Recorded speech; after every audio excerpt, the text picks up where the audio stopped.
તો ઈરાન યુદ્ધને કારણે મોરબીના સિરામિક ઉદ્યોગને માઠી અસર પહોંચી છે। પ્રોપેન ગેસની સપ્લાય ખોરવાતા સિરામિક એકમોનું શટડાઉન શરૂ થયું છે। આગામી 10 દિવસમાં સિરામિક ઉદ્યોગના તમામ યુનિટ બંધ થવાની ભીતિ સેવાઈ રહી છે। પ્રોપેન ગેસના અભાવે યુનિટોએ શટડાઉન શરૂ કર્યું છે। નેચરલ ગેસનો ઉપયોગ કરતા એકમોને મળતા જથ્થામાં પણ હવે કાપ આવી જશે। કેટલાક સિરામિક યુનિટ દ્વારા નવા ઓર્ડર લેવાનું સ્થગિત કરવામાં આવ્યું છે। મોરબીના સિરામિક ઉદ્યોગમાં 4 લાખથી વધુ લોકો રોજગારી મેળવે છે।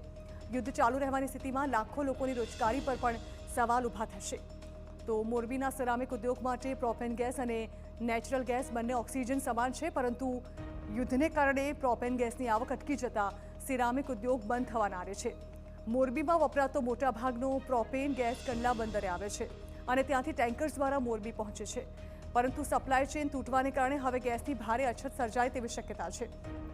ઉદ્યોગકારો પાસે વધીને 24 કલાક ચાલે તેટલો જ પ્રોપેન ગેસનો જથ્થો ઉપલબ્ધ છે, તો નેચરલ ગેસ પણ માંડ 1 સપ્તાહ ચાલે તેટલો છે। આથી અઠવાડિયામાં મોટાભાગના સિરામિક ઉદ્યોગો બંધ થવાની ભીતિ સર્જાય છે।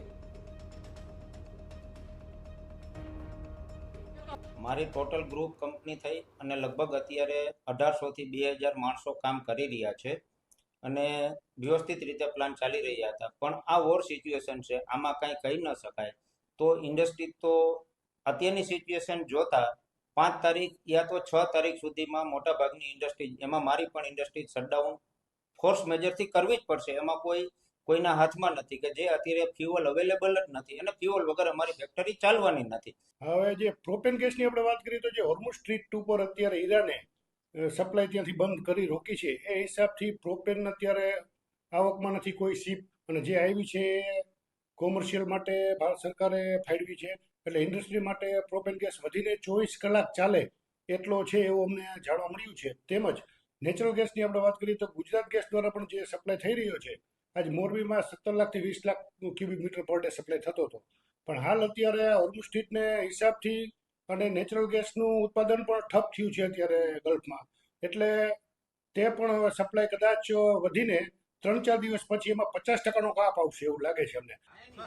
તો મોરબીના સિરામિક ઉદ્યોગ સાથે લગભગ 4 લાખથી વધુ લોકો સંકળાયેલા છે, ત્યારે જો યુદ્ધ વધુ લાંબુ ખેંચાય તો સિરામિકના અનેક કારખાના બંધ થઈ જશે અને જેના કારણે 4 લાખથી વધુ લોકોની રોજગારી સામે ગંભીર પ્રશ્નાર્થ ઊભો થઈ શકે છે। જો ગેસની અછતને કારણે કારખાના બંધ રાખવાની નોબત આવશે તો ઉદ્યોગકારોને આર્થિક ફટકો પડશે। એક અંદાજ મુજબ દરેક મોટા કારખાનાઓને મહિને સરેરાશ 1 કરોડથી વધુનું નુકસાન વેઠવાનો વારો આવી શકે છે। સાથે જ હજારો શ્રમિકોની રોજીરોટી પર પણ તેની અસર પડશે। અત્યારે ઉદ્યોગના જે પોસ્ટરો આવ્યા છે એની અંદર શટડાઉનની વાત છે કરેલી, તો એનું કારણ એ છે કે મોરબીની અંદર 60% સિરામિક યુનિટ એવા છે જે પ્રોપેનથી ચાલતા હોય, તો પ્રોપેન અત્યારે ટેન્કર દ્વારા સપ્લાય થતી હોય અને ટાઈમ ટુ ટાઈમ ટેન્કર જો કંપની ઉપર પહોંચે નહીં તો તેવા યુનિટો શટડાઉન કરવા પડે। મોરબીની અંદર જોવા જઈએ તો 2 થી 3 લાખ બહારથી લેબરો કામ કરવા માટે આવેલા છે, તો જો યુનિટો બંધ થાય, ઉદ્યોગ બંધ કરવા પડે, gas supply time to time ન મળે, ગેસ સપ્લાય ન હોય તો અમારે ચોક્કસ યુનિટ બંધ કરવા પડે। આ યુનિટો બંધ થાય તો જ્યાં લેબર જે બહારથી આવેલા છે તેની રોજગારી ઉપર મોટા પ્રશ્નો ઊભા થશે।